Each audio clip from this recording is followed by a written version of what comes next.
Maulana Habibur Rahman. Untuk itu mari kita sambut kehadirannya Mustafa Allahumma shalli ala Muhammad.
Maulana Habibur Rahman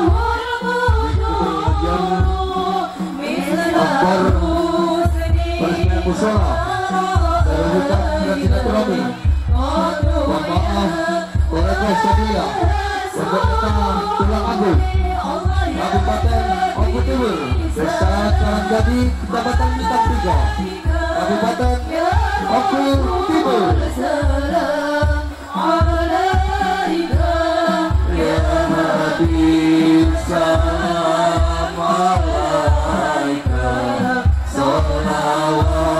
salawatullah alaika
Allahumma sholli alaihi.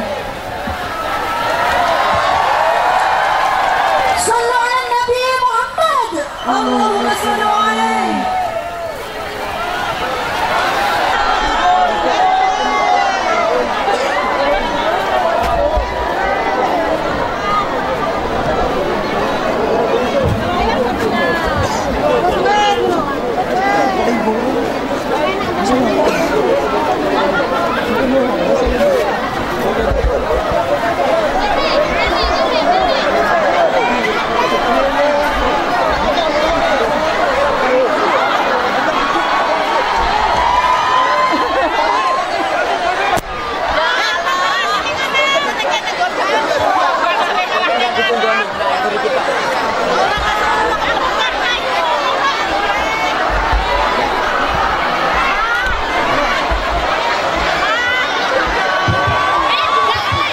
Duduk biar yang belakang kelihatan.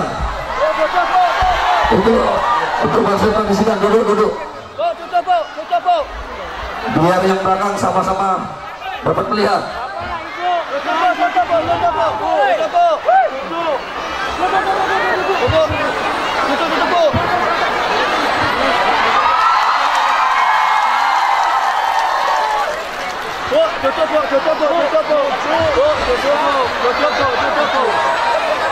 Assalamualaikum warahmatullahi wabarakatuh.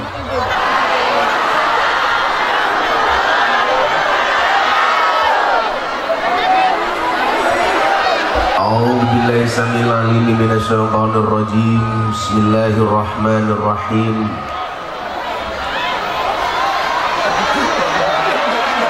Man amila salihan min dzakarin aw unsa wa huwa mu'minun falanuhyiyannahu hayatan thayyibah wa lanajziyannahum ajrahum bi ahsani ma kanu ya'malun. Allahumma salli wa sallim wa barik ala hadan nabiyil karim sayyidina wa maulana Muhammadin wa ala alihi wa ashabil mujahidin at-tahirin. Rabbi shrah li sadri wa yassir li amri wahlul 'uqdatam min lisani yafqahu qawli. Amma ba'du. Hadratal muhtaramin, para masyayikh, para kiai, para habaib, para ulama, tokoh agama, tokoh masyarakat yang saya muliakan, para pejabat yang berkenan hadir dalam semua tingkatannya, wabil khusus Bapak Bupati Oku Timur, Insinyur Haji Lanosin ST. Terima kasih Pak Bupati atas hadirnya. Segenap panitia pengajian dalam rangka peresmian Musola Darul Hikam Silaturahmi Jamaah Pondok Peta Tulungagung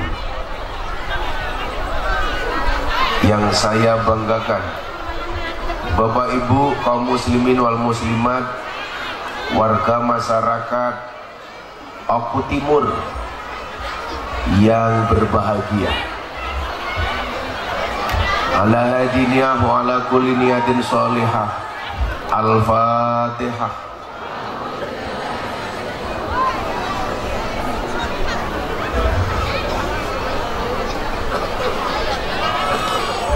Amin. Beli jamur bakule perawan, perawane ayu bokonge lemu. Hai orang Oku Timur yang cantik dan tampan, izinkan aku mengucapkan I love you.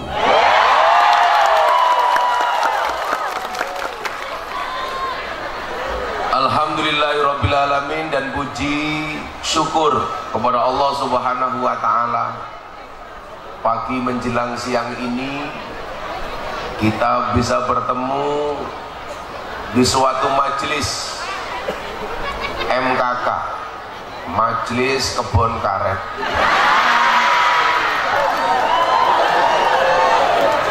Saya meyakini semua kita yang hadir pada siang hari ini karena di dalam hati kita ada iman. Di mana ada iman, di situ pasti ada cinta. Di mana ada cinta, di situ pasti ada kasih sayang. Di mana ada kasih sayang, di situ pasti ada maaf. Dan di mana ada maaf, di situ pasti ada keindahan. Suasana indah siang hari ini berangkat dari iman dan cinta. Bapak Ibu, orang jatuh cinta itu ciri-cirinya satu. Orang jatuh cinta itu harus bahagia. Kenapa? Karena kalau gelisah namanya jatuh tempo.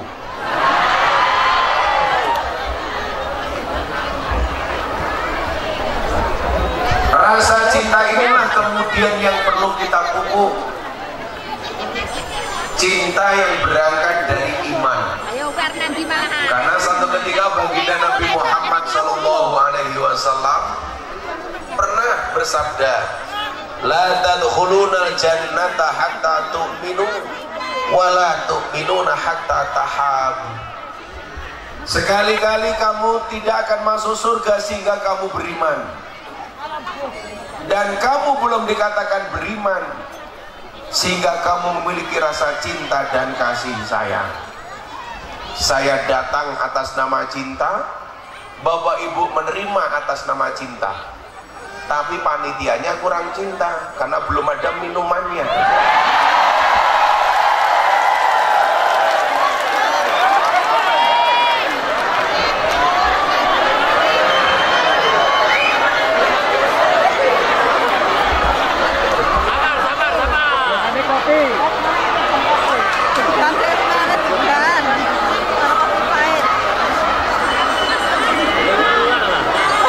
Sallu ala Nabi Muhammad.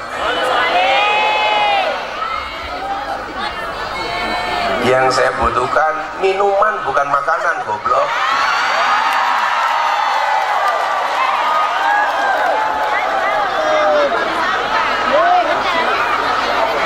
Kalau dikasih makanan, saya ngaji mangane kok apaan? Nggak bisa makan toh, Jojo.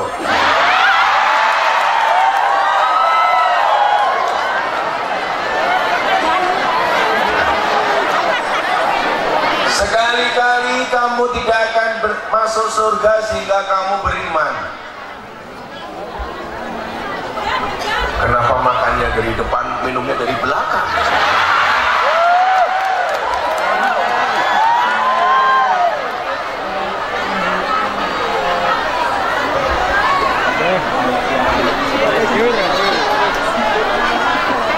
Yang saya cari itu degan dan kopi.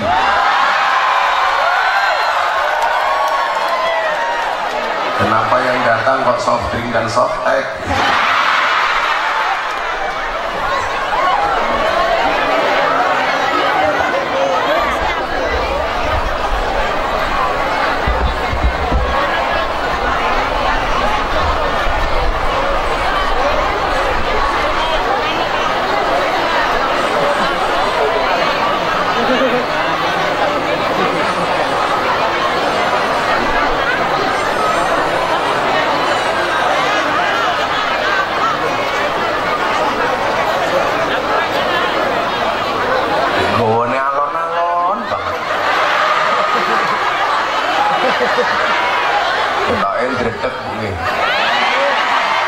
Coba ibu-ibu perhatikan, bapak-bapak saja ketemu saya ndredeg apalagi janda.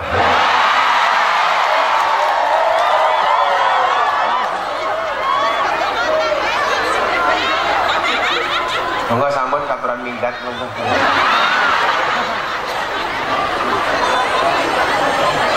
Wis sama iling kabeh iki ngapa ndak lunga ana lho ganggu wong ngaji. Udah jangan gak usah dituang. Sok tahu.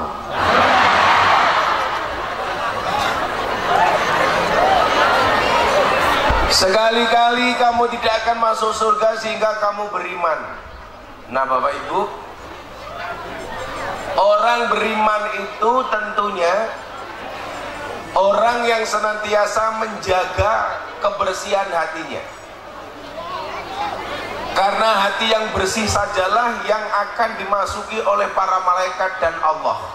Qalbun mu'min baitullah. Iman di dalam hati buahnya adalah kasih sayang. Salah satu yang menjadi penyebab kenapa akhir-akhir ini kita sering baca di media sosial, media massa sesuatu yang kurang mengenakan adalah berangkat dari hati yang tidak memiliki rasa cinta dan kasih sayang. Makanya tidak dikatakan beriman kalau dia tidak mempunyai rasa cinta dan kasih sayang. Contoh yang paling gampang, suara saya agak bindeng. Saya sudah 3-4 hari sakit sebelum saya berangkat ke Kalimantan. Hari Jumat saya masih ada acara di Surabaya, nasihat pernikahan anaknya Kiai Asep Halim, Kiai paling kaya se-Indonesia, dari Mojokerto. Pulang dari nasihat pernikahan, karena dari dulu saya spesialis nasihat pernikahan, makanya banyak artis dan pejabat kenapa kalau menikah yang memberikan nasihat saya. Kayak Anang Asanti, Atta Aura, Deddy Corbuzier, itu semuanya memberikan nasihat pernikahan saya. Tapi kalau Lesti Kejora, enggak.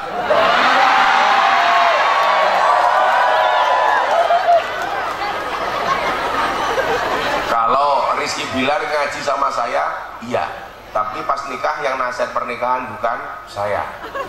Ibu-ibu, aku nggak usah ikut-ikutan, ambil saja hikmahnya. Hikmahnya apa? Jadi perempuan jangan terlalu kurus, gampang dibanting.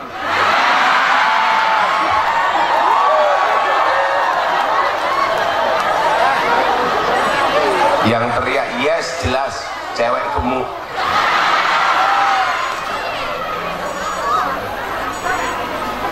Pulang dari Kiai Asep, saya ke rumah sakit, badan saya sudah drop. Saya tes COVID, alhamdulillah negatif.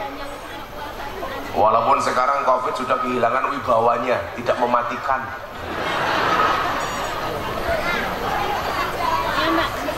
Apa Bu? Iya, merajalela kayak cangkemmu Bu.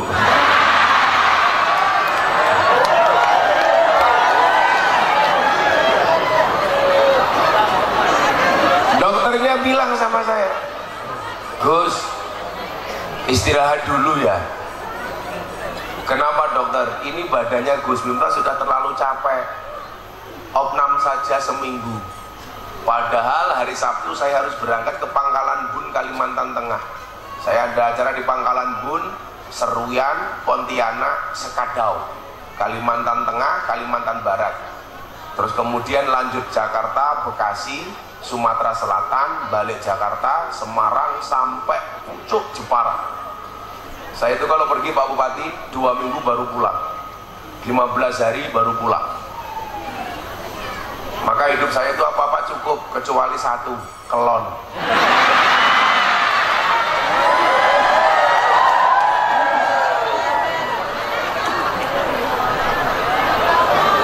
Kalau kayak Pak Bupati kan enak, pengajian duduk di depan sambil ngerokok. Muah.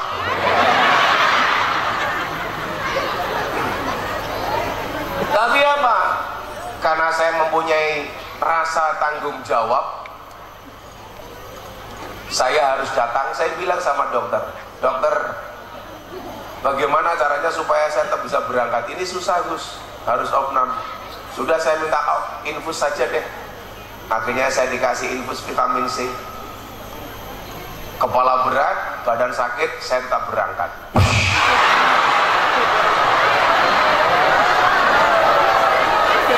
Naik pesawat,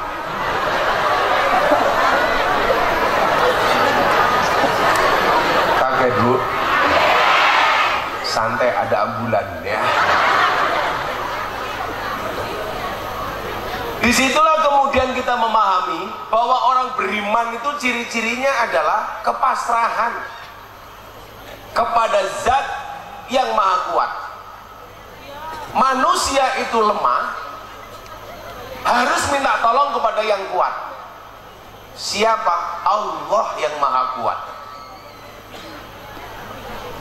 Maka ketika dikatakan hasbunallah wa ni'mal wakil, ni'mal maula wa ni'man nasir, lanjutannya apa? Wala haula wala quwata illa billahil aliyil azim. Saya bilang, badan saya boleh capek, kepala saya boleh sakit, tapi hati saya nggak boleh sakit. Badan saya boleh sakit, tapi hati saya harus sehat. Sehingga apa? Seberat apapun persoalan, ketika hatinya sehat enteng. Maka saya bilang, hati yang riang adalah obat. Maka saya berharap mudah-mudahan saya sowan ke majelis kebon karet ini. Mudah-mudahan saya pulang ke Jakarta jadi obat. Amin. Jangan pernah merasa kuat. Saya pernah punya banyak sekian teman-teman preman besar. Matinya mohon maaf tidak karena dibacok, tidak karena ditembak, dicopot nyamuk.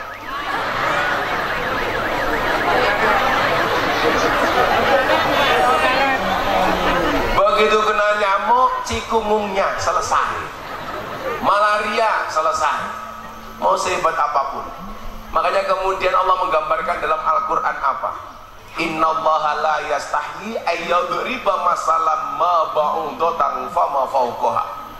Allah tidak pernah malu bahkan membuat perumpamaan seperti nyamuk atau bahkan lebih kecil daripada. Nyatanya apa? Banyak orang besar justru jatuh hanya gara-gara nyamuk. Saya punya teman preman paling besar se-Indonesia, namanya Hercules. Ini anggotanya ada 1 juta orang. Pokoknya di Indonesia di mana ada preman, itu rata-rata akhirnya ikut pengajian sama Gus Miftah. Dulu dia ditembak dari jarak 2 meter nggak apa-apa Pak, cuman matanya pecah, tapi nggak mati. 2 meter kena mata, diganti kelereng. Badannya sudah berkali-kali dibaca orang, mau nggak mati? Enggak. Kenapa mau nggak mati? Belum dikehendaki mati oleh Allah. Ini preman Tanah Abang yang paling besar. Tapi satu saat telepon saya, "Bah, saya di rumah sakit. Kenapa mau digigit nyamuk?" Hah? Saya bilang. Ditembak nggak mati, dicapet nyamuk, selesai. Artinya apa? Kenapa kita tidak boleh merasa kuat? Karena yang kuat itu hanya Allah. Hari ini Banser mohon maaf, kamu makan apapun masih enak, disyukuri nih. Tapi kok Banser cuwilik cilik mangan apa ora?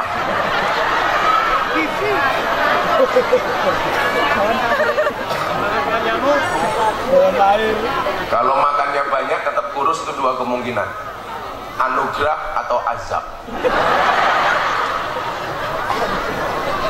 Tapi jangan sampai terlalu gemuk kayak Pak Polisi ini. Jangan gemuk-gemuk. Dan ada penelitian di Rumah Sakit Yogyakarta, kalau cowok perutnya besar biasanya burungnya kecil.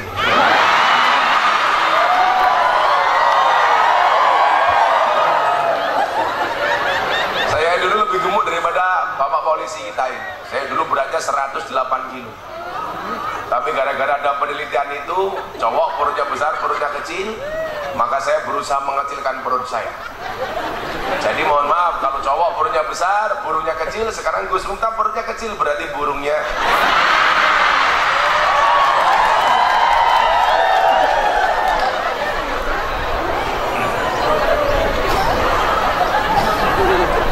Nah, disitulah kemudian kita diingatkan kepada satu kalimat, satu pendapat, satu makalah yang disampaikan oleh Ibnu Athaillah As-Sakandari Shahibul Hikam.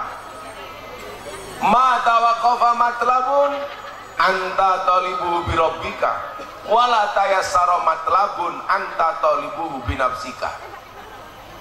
Tidak akan pernah terhenti sebuah permintaan ketika kamu sandarkan permintaanmu hanya kepada Tuhanmu, dan tidak akan pernah menjadi mudah sebuah permintaan ketika kamu percaya dengan kemampuanmu. Di mana-mana saya bilang, manusia itu mampu bukan karena dia mampu, tapi karena dimampukan oleh Allah yang Maha Mampu. Pak Bupati jadi bupati bukan karena dia mampu, tapi karena dimampukan oleh Allah sehingga menjadi bupati. Jadi enak, begitu dilantik juga tidak sombong. Kenapa? Saya jadi bupati karena dikehendaki oleh Allah. Jadi bupati menjabat juga tidak sombong. Kenapa? Karena dia tahu dia menjabat diawasi oleh Allah dan akan dipertanggungjawabkan langsung kepada Allah. Selesai jadi bupati juga biasa-biasa saja. Kenapa? Karena yakin semuanya dari Allah. Kalau memang manusia itu mampu Pak, seharusnya guru itu anaknya paling pintar. Kenapa? Wong guru itu pekerjaannya memintarkan anaknya orang lain. Tapi buktinya banyak guru yang anaknya goblok. Karena memang nggak mampu, yang mampu itu hanya Allah. Kalau memang manusia itu mampu, seharusnya Pak Bupati mohon maaf, dokter itu badannya paling sehat. Wong dokter pekerjaannya menyehatkan orang lain, tapi buktinya banyak dokter yang sakit. Saya punya teman dokter di Jogja, spesialis THT, telinga, hidung, tenggorokan. Orangnya malah budek. Itu manusia gak mampu. Kalau memang manusia itu mampu, seharusnya apa? Polisi itu rumahnya paling aman. Polisi pekerjaannya mengamankan rumahnya orang, tapi buktinya polisi sendiri tidak aman. Buktinya ada polisi ditembak polisi di rumahnya polisi.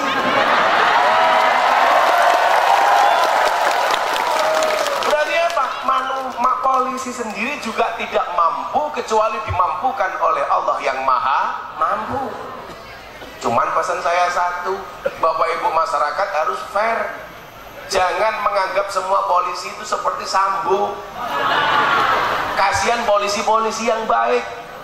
Wallah, dari sekian ratus ribu polisi, saya meyakini lebih banyak yang baik daripada yang kayak Sambo, betul? Coba Anda bayangkan kalau aku Timur setahun nggak ada polisi sama sekali, apa yang terjadi? Ada polisi saja masih banyak karet hilang. Apalagi kalau nggak ada polisi, pasti banyak barang hilang, banyak perawan meteng. Sing metengnya siapa? Kamu.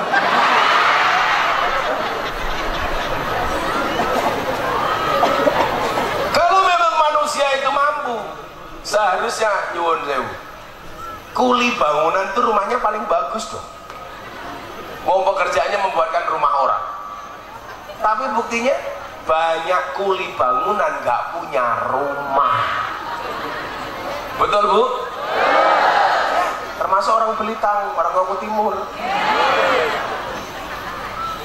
Dukun marah sama saya gara-gara saya bilang kalau memang manusia itu mampu, seharusnya dukun itu istrinya paling cantik. Kenapa? Wong dukun pekerjaannya menjual pelet dan pengasihan. Tapi buktinya banyak dukun yang istrinya merongos. Berarti tidak mampu.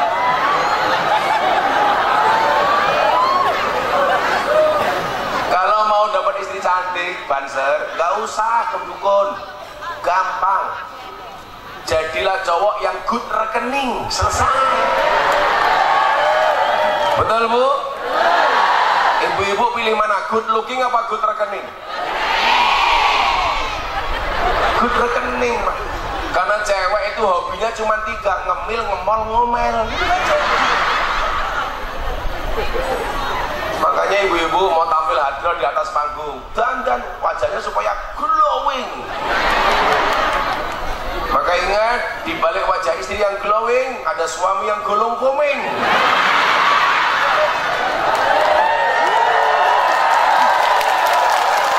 Pak Bupati lihat kenapa banyak ibu-ibu yang kipas-kipas, itu bukan karena takut panas, takut medaknya luntur, Pak.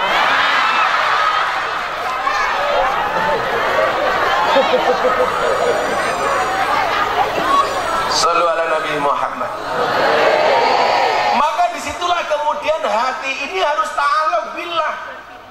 Amarani Rabbi anuksiro qaula la haula wala quwata illa billah. Perbanyak membaca la haula karena memang dia Allah yang paling kuat.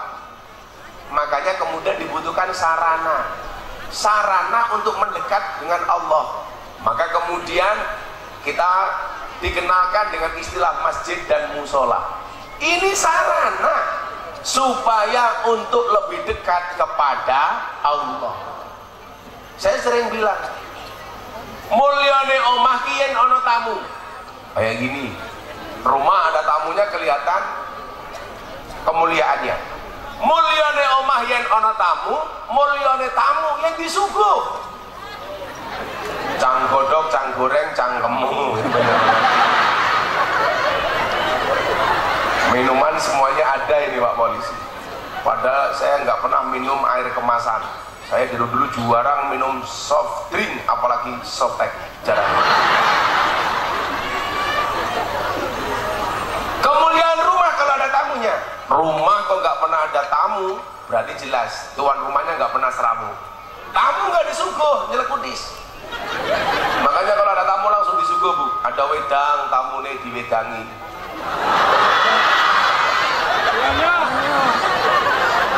Ada kopi, tamune di kopi. Ono susu, tamune di. Pertanyaannya, apakah ini kopi, apakah ini susu, apakah ini kopi susu? Kita lihat. Ternyata kopi dingin tur sangit.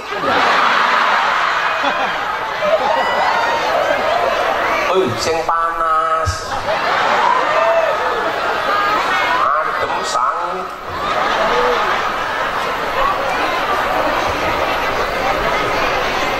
Gus Miftah itu harus kopi. Karena hidup butuh inspirasi, bukan halusinasi. Tapi jangan kopi susu Pak Bupati. Kalau kopi susu itu membingungkan. Kopi ini ngajak melek, susu ini ngajak turun.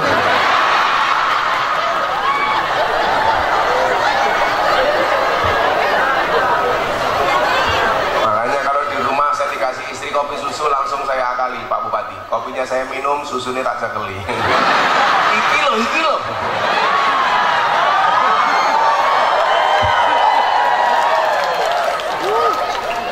Guyu-guyu saja. Kamu udah lama gak nyusu ya? Nah, iya ini. Mari diminum Kiai.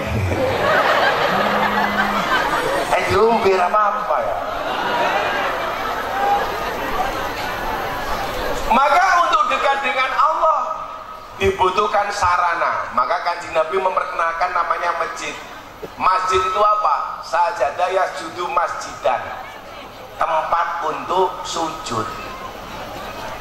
Kalau musola itu tempat untuk sholat. Ini sarana.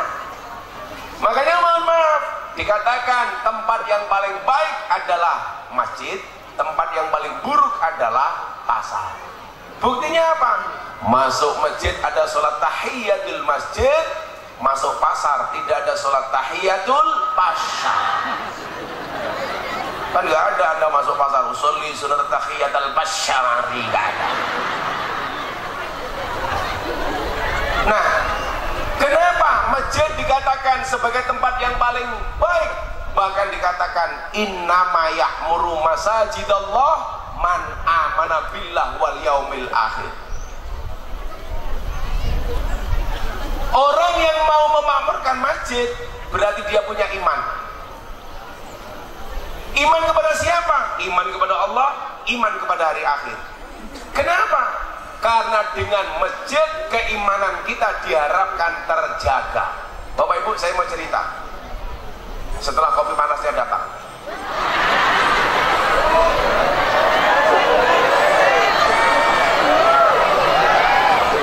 Jawaban ibu-ibu sholawat baru cetek geni.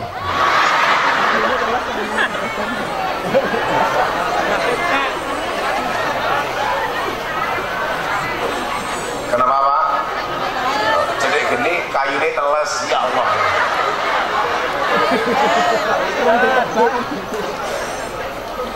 Satu minggu setelah Deddy Corbuzier masuk Islam, saya ajak Jumatan di Bintaro sektor 9. Pulang Jumatan kita bikin podcast di YouTube-nya Mas Deddy. Ini lucu, perjalanan pulang kita dikejar wartawan. Deddy Corbuzier ditanya, Mas Deddy kenapa nggak pakai peci kayak Gus Miftah? Dijawab sama Deddy Corbuzier, peci itu fungsinya apa? Wartawan jawab, untuk nyegat rambut.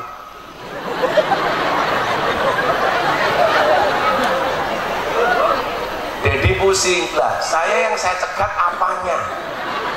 Rambut saja tidak punya. Kemudian ada wartawan cewek tanya, Mas Deddy sudah sunat apa belum? Sampai studio gantian saya tanya, ini sunat apa durung? Masa kamu nggak percaya? Coba kamu lihat sendiri. Mah, saya bilang. Ya kalau besar, kalau kecil kan aku malu. Saya bilang kalau saya percaya kamu sudah sunat. Yang nggak percaya itu ibu-ibu aku timur. Bagaimana supaya mereka percaya? Gampang. Kamu foto nanti diposting.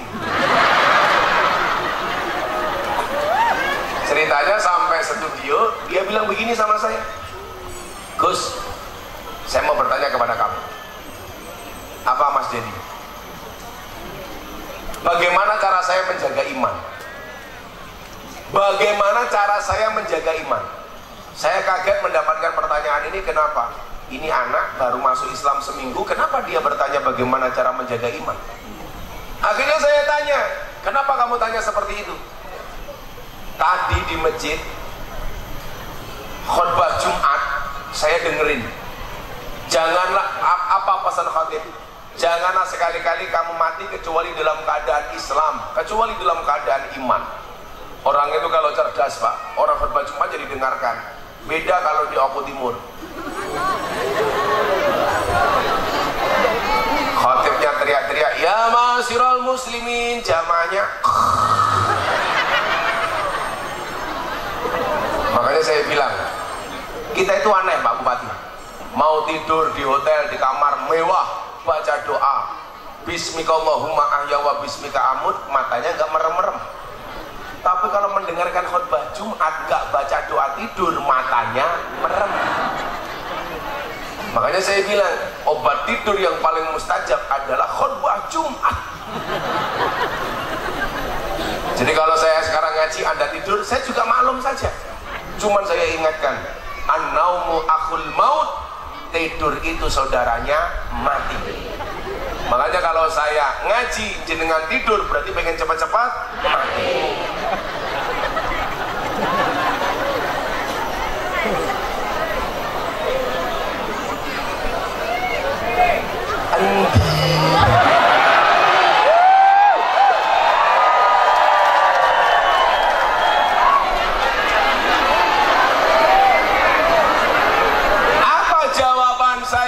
Pertanyaan saudara Deddy Corbuzier, saya jawab, Mas Deddy, benar kamu belajar Islam dari saya, benar kamu masuk Islam yang menuntun syahadat, benar kamu anggap aku guru kamu, iya, tapi yang perlu kamu ingat satu, Allah menciptakan hidayah juga menciptakan musuh. Siapa musuhnya? Setan. Innahu lakum aduwwum mubin. Setan itu adalah musuh kamu yang paling nyata. Saya bilang, setan itu tidak mencuri rumahmu, setan itu tidak mencuri kebun karetmu, tidak mencuri sertifikatmu, tidak mencuri tabungan dan depositomu, tapi setan itu senantiasa mengintai imanmu dan berusaha mencurinya darimu. Kenapa? Karena setan tahu harta yang paling berharga bagi seorang muslim adalah iman.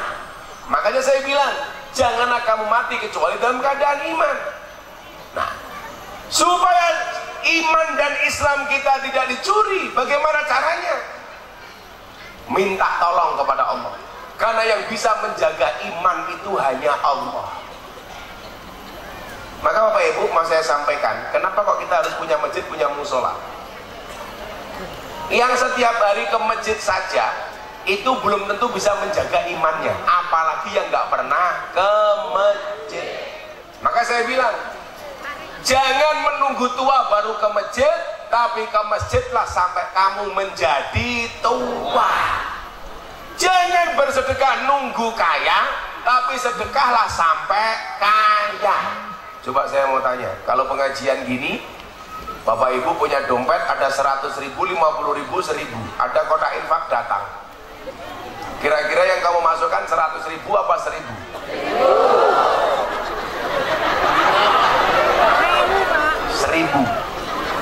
1.000. Lihat monyet di kebun binatang, uang sakunya 100.000. Pengajian lihat kiai, infaknya 1.000. Berarti mohon maaf, lebih mahal kiai apa monyet? Anda lebih menghargai kiai apa monyet? Ayo ngomong monyet.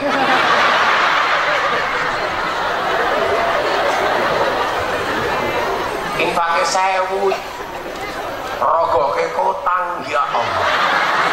Ibu-ibu harus paham, uang 1.000 itu gambarnya Patimura bawa pedang. Kalau masuk kotang, bacok susu murah.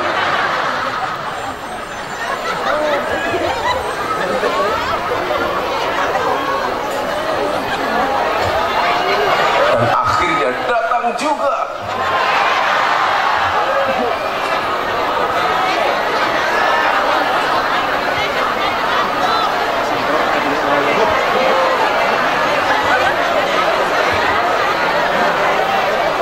kok orangnya ganti ya.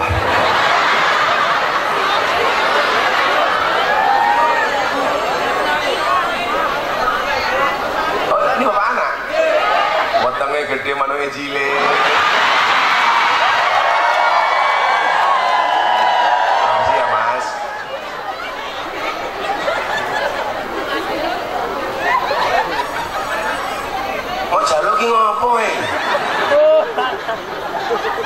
Akhirnya sarungnya gajah duduk. Dibuka sarungnya muncul belalainya.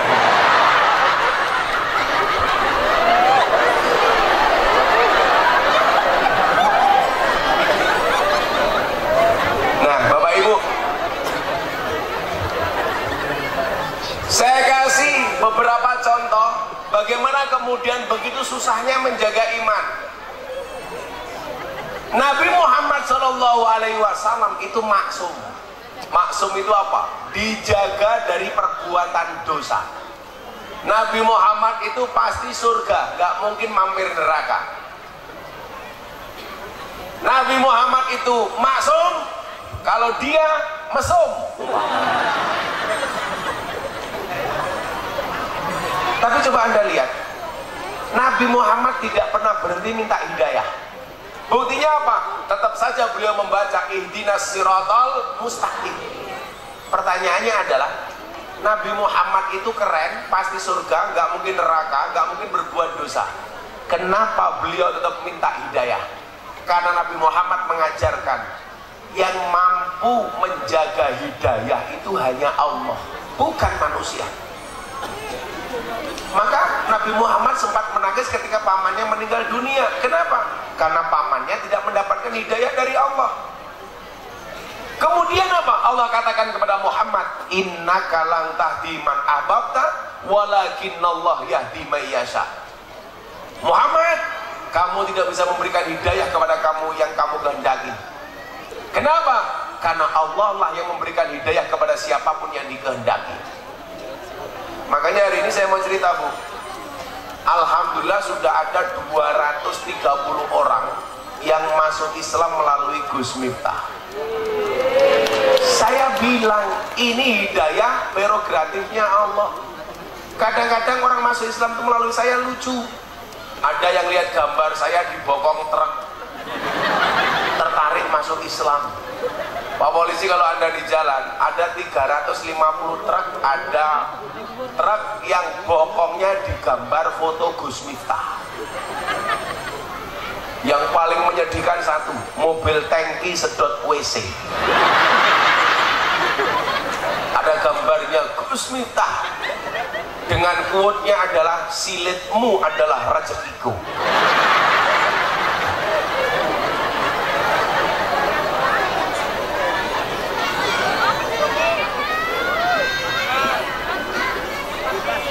Kenapa, Bu? Kipasnya diturunkan? Karena aku sumu. Mas agak geser sini, Mas. Agak geser sini, Mas. Ya kelihatan. Dia nggak kelihatan, itu pasti janda, Mas. Ayo ngono wis tuwa, jilbabe pink, lah.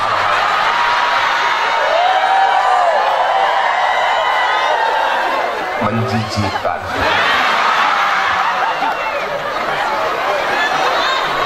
Jangan-jangan sempaknya yoping.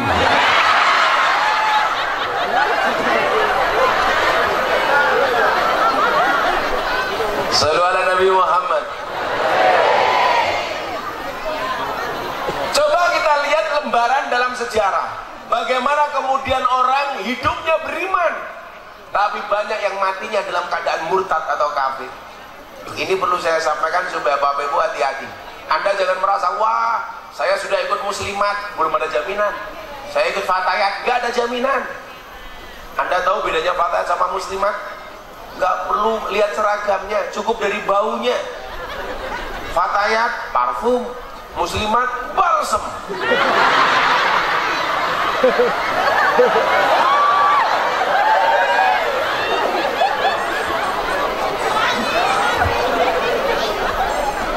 Kalau fatayat itu biasanya kelasnya STNK, setengah tua yang kenceng. Kalau muslimat STMM, setengah tua memodar. Gitu kira-kira. Ibunya ketawa sambil nutup mulut. Saya pikir karena malu, ternyata pamer cincin.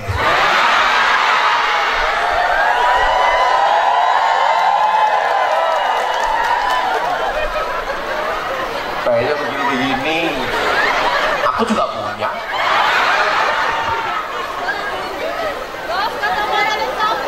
Apa, Bu? Kacamata dicopot.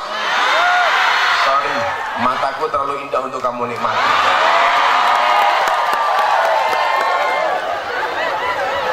Kok kamu nafsu banget sama aku? Memangnya aku cowok apaan? Sorry Pak Bupati, kalau kacamata saya copot, janda pingsan Pak Bupati.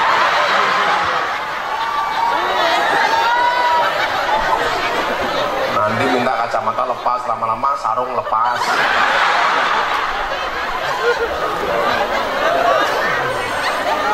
Coba saya kasih beberapa contoh bagaimana kemudian orang yang hidupnya dalam keadaan iman matinya kafir murtad. Di zaman Nabi Musa ada ulama besar namanya Bal'am bin Bahura. Bal'am bin Bahura ini mohon maaf, kata orang Jawa apa? Idu geni. Apa maksudnya? Dalam keadaan genting, doanya pasti dikabul oleh Allah. Ini orang ulama yang mulutnya sangat sakti, minta apa langsung diijabah oleh Allah. Tapi Anda tahu, Bal'am bin Bahura matinya dalam keadaan kafir dan murtad. Kenapa? Karena kesombongannya. Makanya kita nggak boleh sombong. Oh, saya sudah haji 5 kali, nggak urusan. Kalau Allah mencabut hidayah, gampang saja. Saya itu punya cita-cita seperti Mbak Maimun Zubair, setiap tahun berangkat haji. Dan alhamdulillah dikasih kemudahan oleh Allah. Termasuk kemarin cari visa susah, alhamdulillah kita bisa berangkat. Maka saya doakan hari ini orang Ngoko Timur mudah-mudahan segera dipanggil oleh Allah Subhanahu wa taala.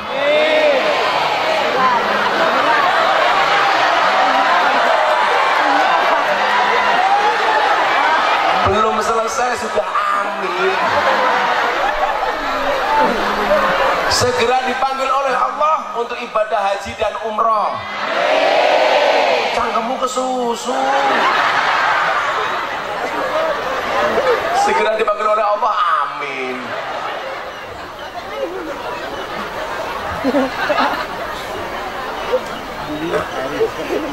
Ada lagi selain Bal'am bin Bahura, oh banyak. Ada delegasi sunnah namanya Rojal Unfuah. Ketika Nabi Muhammad meninggal dunia, banyak orang-orang saat itu mengaku sebagai nabi palsu. Salah satunya adalah Musailamah Al-Kadzab. Abu Bakar sebagai khalifah ngutus delegasi sunnah untuk mengingatkan Musailamah kembali ke ajaran Nabi Muhammad. Anda tahu, Rojal Unfuah yang diutus oleh Abu Bakar.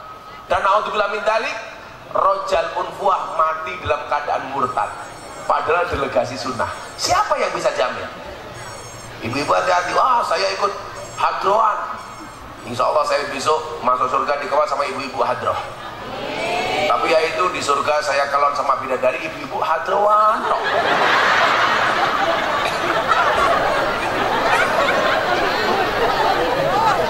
Malah kurang aja, lumayan kalau Gus Miftah kalon. Rojal Unfuah matinya kafir. Kemudian ada satu sahabat Nabi yang menemani Nabi Muhammad hijrah, mati dalam keadaan kafir. Namanya siapa? Ubaidillah Al-Jahsi, sahabat Nabi. Siapa yang bisa menjamin? Apalagi mohon maaf, sahabat-sahabat saya Banser, saya udah tiap hari pengajian Gus, belum ada jaminan. Belum ada jaminan. Insya Allah besok kalau Kiai masuk surga, Banser menyertai. Karena Banser tugasnya survei lokasi. Jadi sebelum Kiai masuk surga, surganya disurvei oleh Banser. Surganya siap, Kiainya masuk, Bansernya keluar lagi.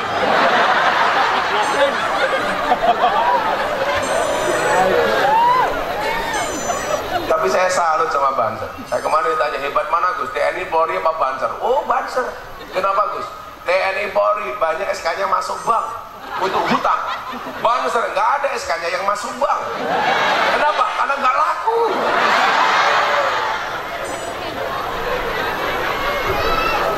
Banser ini keren Pak Polisi. Latihan untuk dapat seragam, seragamnya beli sendiri. Pengajian awal sendiri, ngatur jamaah ngawal kiai. Salah-salah dikeplaki karo komandannya. Panitia nih lali rokok Makanya dari tadi saya lihat Pak Tentara ngerokok, Pak Bupati ngerokok, Banser enggak.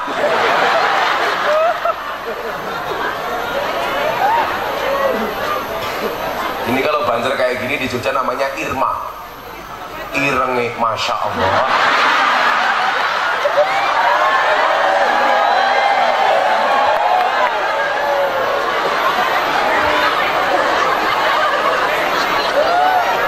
Ini kalau di rumah panggilannya Hajar Aswad. Semoga bisa kacile, amin. Ubaidillah Al-Jasi, sahabat Nabi, matinya kafir. Satu lagi, seseorang yang ditakan oleh Imam Al-Qurtubi, seorang muadzin, Bilal, tukang adzan. 5 waktu dalam sehari dia adzan, Pak. Subuh dia yang adzan, asar, zuhur, maghrib, isya dia adzan. Orang dulu itu kalau adzan, karena nggak ada speaker, nggak ada toa, itu adanya di atas, Bu, menara. Satu saat dia adzan, Allahu Akbar, Allahu Akbar. Di bawah ada cewek cantik lewat, SD, SP, semok depan, semok belakang. Pokoknya bodinya kayak Isuzu Panther. Ini suku-suku pantatnya bikin gemeter. Kalau ibarat mobil Gus Miftah ini Suzuki Vitara, sungguh-sungguh lelaki vitalitasnya tiada tara. Kalau Pak Bupati ini GL Pro, genjot langsung protol.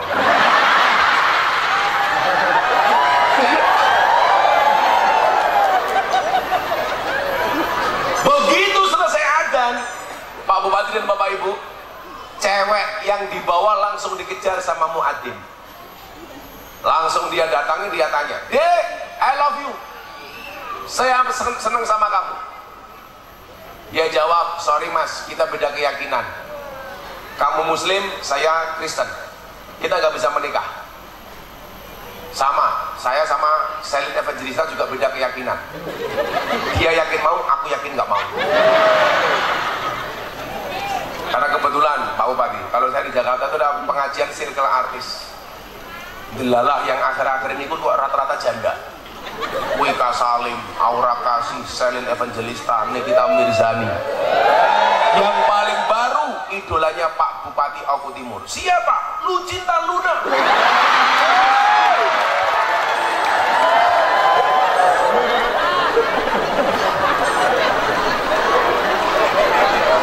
Kelihatannya cantik Pak Bupati. Waktu itu saya peluk, subhanallah, businya metu. Maktul. Kamu suka ya?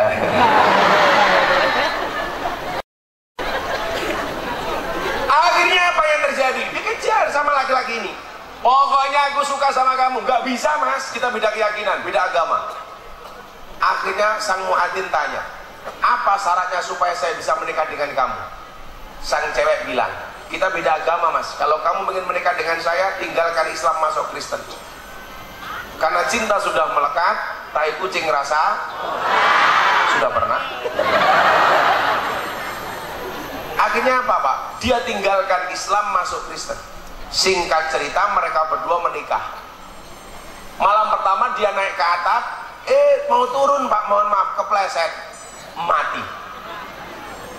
Jadi mohon maaf, dia kehilangan Islam, belum sempat cike-cike, mati. Pak Bupati tahu cike-cike itu apa? Saya pengajian di Taiwan tahun 2017, pertama kali ngaji ke Taiwan. Selesai ngaji, saya pulang ke hotel. Ada bapak datang di depan hotel, bapak bilang begini, cike-cike. Karena saya nggak tahu artinya, saya diam. Bapaknya bilang lagi, cike-cike. Akhirnya saya jawab, yes, cike-cike. Padahal saya nggak tahu artinya apa itu cike-cike. Selesai ngomong seperti itu, saya masuk kamar. Kamar saya diketuk pintunya. Cike-cike, cike-cike. Saya batin kok cangkemi cike-cike lagi ngopo. Akhirnya saya telepon panitia pengajian di Taiwan. Waktu itu di kota Kaohsiung. Akhirnya saya tanya, ini ada orang ketemu saya ngomong cike-cike, kenapa saya dikejar ke kamar? Nah tadi Gus Miftah jawab apa? Yes. Oh alah Gus, cike-cike ini Gus Miftah ditawani kelon. Saya nggak tahu artinya Pak. Ya saya jawab yes. Oh, saya tahu artinya. Saya jawab, oke.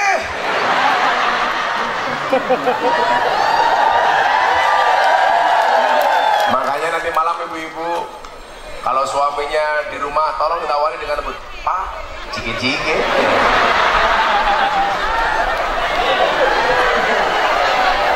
Nanti malam Pak Bupati pulang ketemu istrinya langsung teriak, cike-cike.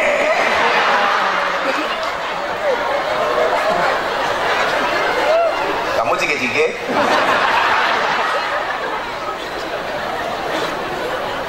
Itu bahasa Taiwan ternyata, cike-cike.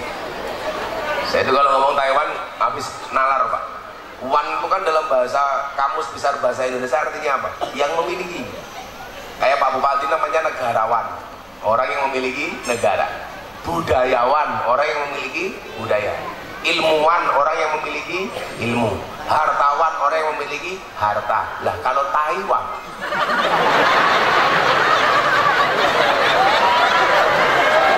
orang yang memiliki Iwan.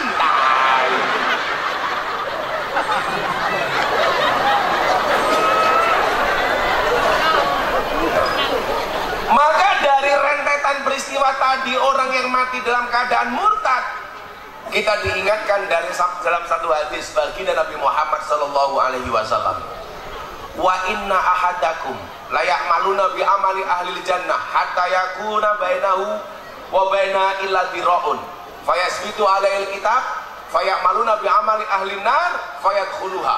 Apa kata Nabi?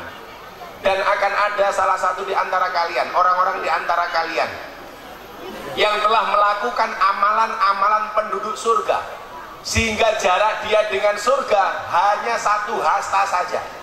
Nikmatnya surga sudah dilihat oleh matanya, baunya surga sudah dicium oleh hidungnya, tapi mohon maaf, catatan takdir merubah hidupnya. Di akhir hidupnya dia melakukan amalan-amalan penduduk neraka, fayadkhuluha, dan Allah memasukkannya ke dalam neraka. Jadi Anda jangan sombong, saya sudah beriman, saya sudah Islam. Hati-hati. Maka kenapa setiap kita berdoa minta dimatikan dalam keadaan husnul khotimah? Karena yang dilihat oleh Allah itu adalah hasil akhirnya. Tapi juga sebaliknya, bagi Anda yang banyak dosa, belum dapat hidayah, dilanjutkan hadisnya, wa inna ahadakum la ya'maluna bi amali ahli nar hatta yakuna bainahu wa baina illa dira'un fayasbitu alaihil kitab faya'maluna bi amali ahli jannah fayadkhuluha. Dan akan ada di antara kalian orang-orang yang telah melakukan amalan-amalan penduduk neraka, jarak dia dengan neraka tinggal 1 meter saja, tapi catatan takdir merubah hidupnya. Di akhir hidupnya dia melakukan amalan-amalan penduduk surga dan Allah memasukkannya ke dalam surga. Inilah hadis yang saya jadikan pegangan kenapa Gus Miftah ngaji di klub malam dan lokalisasi. Karena gak ada yang tahu Pak. Bisa jadi kemudian akhir hidupnya Allah memberikan hidayah. Maka saya datangi klub malam, saya datangi lokalisasi, di mana ada PSK saya datangi, dan itu adalah pengajian yang paling menyenangkan sedunia. Pengajinya berpahala, matanya bervitamin. Pak Bupati nggak usah ikut-ikutan, karena kalau Pak Bupati mau ikut saya ke pengajian ke lokalisasi, saya khawatir mau masuk nggak mau pulang. Yang ngaji Pak Bupati cantik-cantik, seksi-seksi, di sini tuwek-tuwek, tuwek-tuwek, tungkai meletek, selonjor ke bisa ngeri awak. Pengajian tungkai selonjor ke, orang mangsane tungkai meletek-meletek. Apakah Anda kena penyakit asam urat, Bu? Oh, oke, saya kasih obat. Nanti pulang yang kena penyakit asam urat, cari gula batu. Gulane diwenehke aseme, watune nggih nuthuki urate.